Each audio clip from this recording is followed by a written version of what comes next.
What's up, sons? It's Blind Run with Son of a Tech once again, and in the latest news, if you haven't heard, BitConnect and its various YouTube promoters are now being hit with class action lawsuits, so stick around.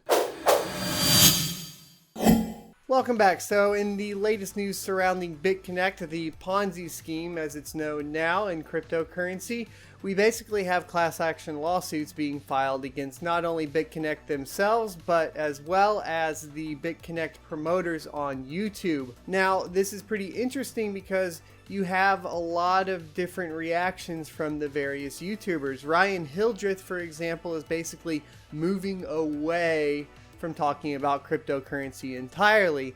Now, if you go to his channel, his latest video talks about how he bought this $100,000 car with just using marketing and promotions, which we all know is BS. Well, I guess he did market and promote BitConnect, but it was primarily based around a Ponzi scheme that he profited most on. However, moving on from there, we have a couple different moves coming from the other creators. CryptoNick, for example, has now deleted his YouTube channel. I wish he would have deleted it when I called him out on Genesis Mining in this video that you can check out up here, but he waited probably a little bit too long. I assume with his age being 17 and of course whatever's going on with that, his parents will probably end up in the lawsuit as well, which could get pretty nasty. And that probably is why you're seeing all of his YouTube videos go bye-bye.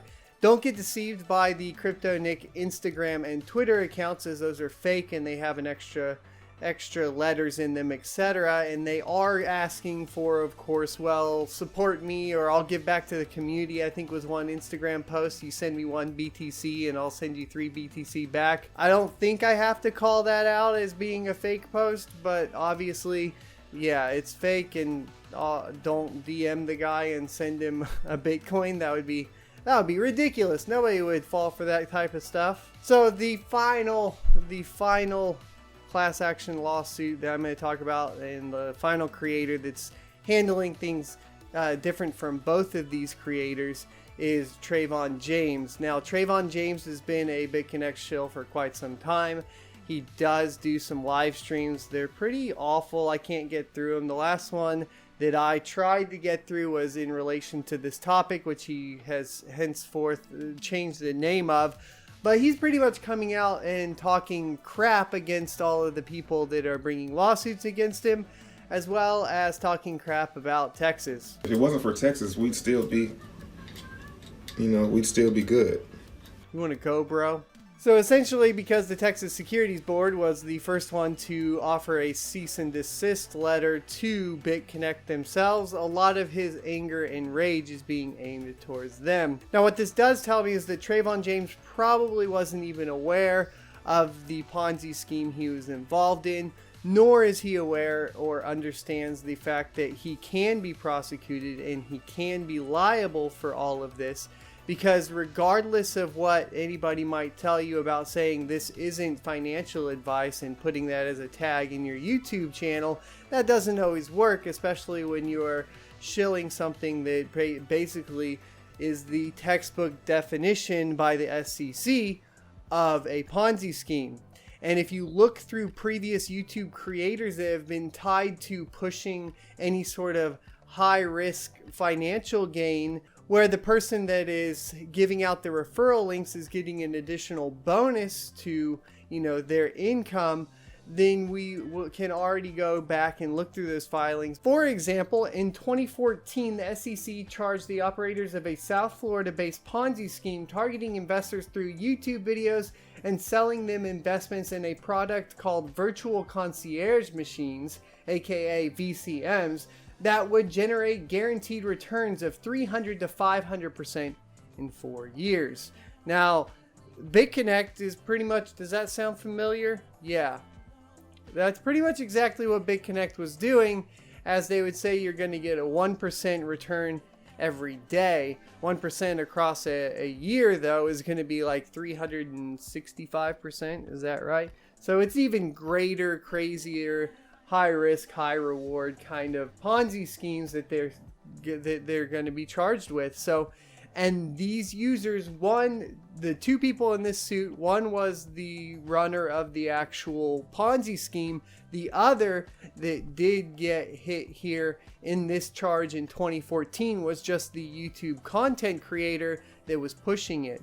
So as you can see, they can be held liable and charges can be made against them, and they should be very, very careful. I think the smartest move that was made here was by CryptoNick, who did shut down his channel, whether that's influenced by his parents, lawyers, etc. That was probably the best move that he could have made.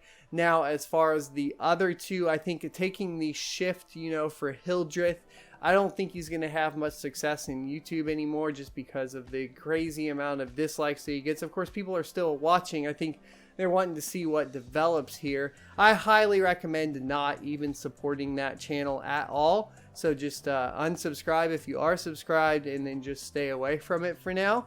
And I'm sure you can find the news through other various news outlets about what ends up happening with this particular suit. The biggest mistake I think you can make here is going to be Trevon James, and that leads me to believe that I don't think he actually realized what BitConnect was and what it was doing until it was probably too late, and now he's trying to go through the justification phase, and that might shift very quickly if he's going to use his earnings from BCC, and actually go ahead and use them wisely. He would be lawyering up right now and getting somebody to go ahead and give him some advice on what to do with his channel, etc. As far as my channel goes, I think you guys know that I have never pushed any of these products, Bitcoin Connect. I don't even push NiceHash, and in fact I am going to wrap around and connect these all together again.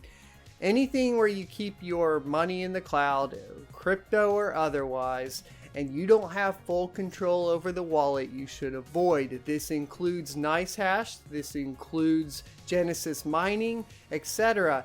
Anything that's tied to crypto right now that has any sort of affiliate links, even if they are exchanges, you might want to be careful of. I know that Cryptopia has it, etc.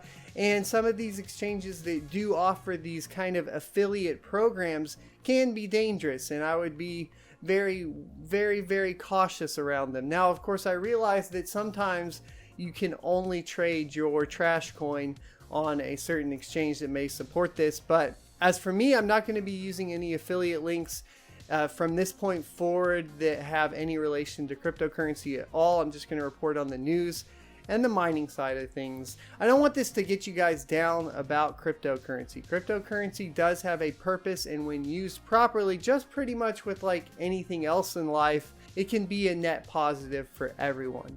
I think a lot of the things coming to light are actually good news, and I do fully expect all of the cryptocurrencies to devalue even further from where they are at now, and I think this correction can be good for the communities as a whole and for people that utilize cryptocurrency as a whole. So like I said, keep your head up, keep your chin up, and just hold your cryptocurrencies and use them for what they're made for.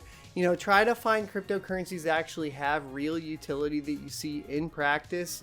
Stay away from the ones that don't have any utility at all, and pretty much avoid ICOs unless they have a big name team behind them and a very, very solid white paper along with a very solid roadmap that you actually see getting done. Other than that, I wouldn't touch them unless, of course, you can buy kitties with them. That would have been a cool one. Hope you guys enjoyed the video. Don't forget to like, comment, and subscribe down below. I am getting a little sick, so if you don't hear from me for a couple days, I apologize. Just go watch the other content and look forward to pretty much all things tech that I feel like messing with for the day. See you next Tuesday.